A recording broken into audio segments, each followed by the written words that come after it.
আপনারা মাননীয় সংসদ সদস্য আপনারা বসেন দয়া করে। মাননীয় স্পিকার বসেন দয়া করে, বসেন। মাননীয় স্বরাষ্ট্রমন্ত্রী মাননীয় আপনি স্পিকার, আপনার বক্তব্য শেষ করুন।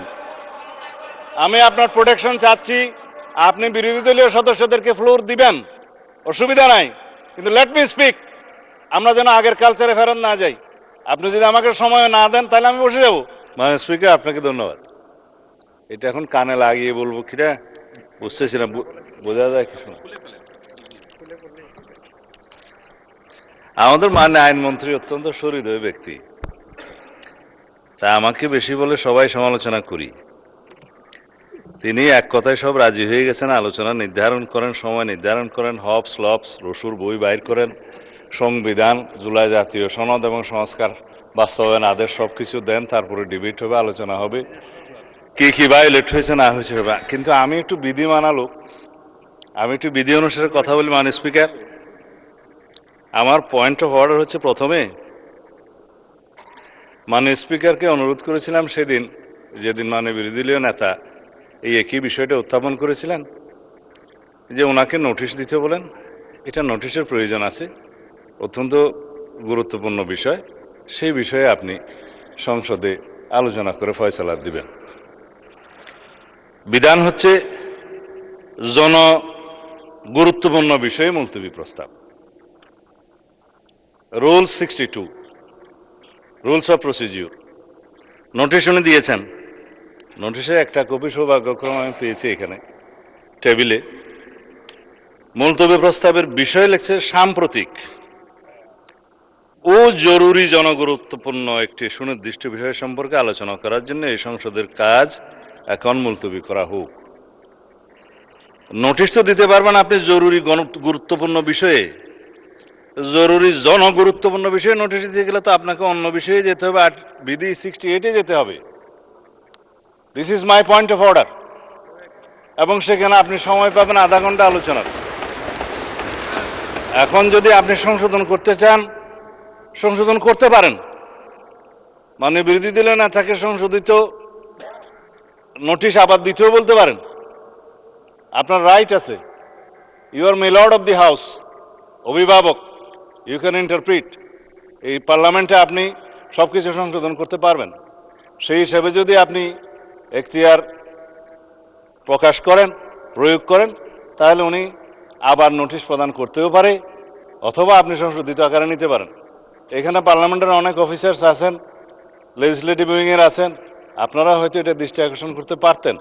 মাননীয় স্পিকারের নোটিশটা দেয়া হয়েছে জরুরি জনগুরুত্বপূর্ণ বিষয়ে সাম্প্রতিক, সেটা আসবে 68-এ, এবং সেখানে আপনি আলোচনা করার সুযোগ দিতে পারবেন আধা ঘন্টা যদি আপনি প্লিজড হন।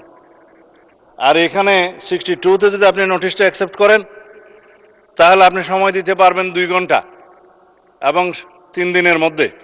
যদি আপনি সম্মত হন এবং বিরোধী দলের সদস্যের মধ্যে যদি 25 জন সেটা সমর্থন করে, এবং সরকারি দলের সদস্যদের মধ্যে যদি কেউ আপত্তি না তোলে, এখন আমি আপত্তিও তুলছি না, অনাপত্তিও তুলছি না, কারণ সেজন্য আপনার অনুমতি লাগবে, আলোচনা হবে। নোটিশটাই তো বৈধ হয় নাই, আপনি বৈধভাবে আগে নোটিশ দিতে বলেন, তারপরে আলোচনা হবে। কি আপনারা মাননীয় সংসদ সদস্য আপনারা বসেন দয়া করে। মাননীয় স্পিকার, বসেন দয়া করে, বসেন। মাননীয় স্বরাষ্ট্রমন্ত্রী আপনি আপনার বক্তব্য শেষ করুন। আমি আপনার প্রোটেকশন চাচ্ছি। আপনি বিরোধী দলীয় সদস্যদেরকে ফ্লোর দিবেন, অসুবিধা নাই, কিন্তু লেট মি স্পিক। আমরা যেন আগের কালচারে ফেরত না যাই। আপনি যদি আমাকে সময় না দেন তাহলে আমি বসে যাব। গ্লিটারের টুইন লেমন ও অ্যান্টিব্যাকটেরিয়াল ফর্মুলা বাসনকে চকচকে জীবাণুমুক্ত করে আমাদের দেয় গ্লিটার গ্যারান্টি। এটাই বিধি। আর যদি আমি আপনার বক্তব্য কন্টিনিউ করেন মাননীয় মন্ত্রী। আমি তো ফর্মুলেট করতেছি মাননীয় স্পিকার। মাননীয় স্পিকার, আমি ফর্মুলেট করতেছি যে বিধিতে উনি নোটিশটা দিয়েছেন, না যে বিধিতে উনি নোটিশ দেন আপনি দেখেন। আপনার সামনে তো কিতাব আছে, রুলস আছে, পার্লামেন্টের অফিসার্সরা আছে, সবাইকে দেখেন। আপনি যদি এই বিধিতে 62-তে এই নোটিশটা গ্রহণ করেন, তাহলে আপনাকে সংশোধিত আকারে গ্রহণ করতে হবে, অথবা আপনাকে বলতে হবে মাননীয় বিরোধী দলীয় নেতা আপনি 62 রুলসে আবার একটা নোটিশ দেন, কারেকশন করে দেন। এটা হচ্ছে আমার ফার্স্ট পয়েন্ট অফ অর্ডার। এখন এখানে তো বিরোধিতা করার কিছু নেই, আমি তো অপোজ করছি না। আপনার এভরি রাইট আছে নোটিশ দিয়ে সংশোধিত করার এবং আপনি অ্যালাউ করার। কিন্তু যে নোটিশটা এখন আমাদের সামনে আছে, এই নোটিশটা হচ্ছে 68 রুলস অনুসারে নোটিশ। আপনি জরুরি জনগুরুত্বপূর্ণ বিষয় আপনি দেখেন, জরুরি জনগুরুত্বপূর্ণ বিষয় সম্পর্কে সংক্ষিপ্ত আলোচনা এখানে আধা ঘন্টা পাবেন। কোনটা আপনি ডিসাইড করবেন আপনার এখতিয়ার। My second point of order, মানে বিরোধী দলীয় নেতা এই মুলতবি প্রস্তাব উত্থাপন করেছেন। যদি ধরে উনি রাইটলি 62-তে উনি বলছেন, তাহলে উনি শুধু ওনার প্রস্তাবটা উত্থাপন করতে পারবেন। এখানে আপনি জুলাই জাতীয় সনদ, উইদিন ব্র্যাকেট সংবিধান সংস্কার আদেশ, বাস্তবায়ন আদেশ 2025 13ই নভেম্বর, এইটা পুরাটা পড়ার তো মাননীয় স্পিকার কোনো সুযোগ নাই। এটা আপনি যদি ডিবেটের জন্য দিন নির্ধারণ করেন, আগামীকালকে করবেন না আগামী পরশু করবেন, 3 দিনের ভিতরে আপনি করতে পারেন। সেদিন আলোচনা হতে পারে, বিরোধী দলীয় এবং সরকার দলীয় কোন কোন সদস্যগণ বক্তব্য রাখবেন সেটা তখন দেখা যাবে। কিন্তু আমার এনাদার পয়েন্ট অফ অর্ডার সেটা হচ্ছে, আপনি এখানেই দেখবেন যেখানে জনগুরুত্বপূর্ণ বিষয়ে মুলতবি প্রস্তাব আনতে পারে, এখানে হচ্ছে বিধি 63-তে আপনি দেখবেন যে এমন কোনো প্রস্তাব নিয়ে আপনি আলোচনা আনতে পারবেন না যে প্রস্তাবে প্রতিকার কেবল আইন প্রণয়নের মাধ্যমে হতে পারে।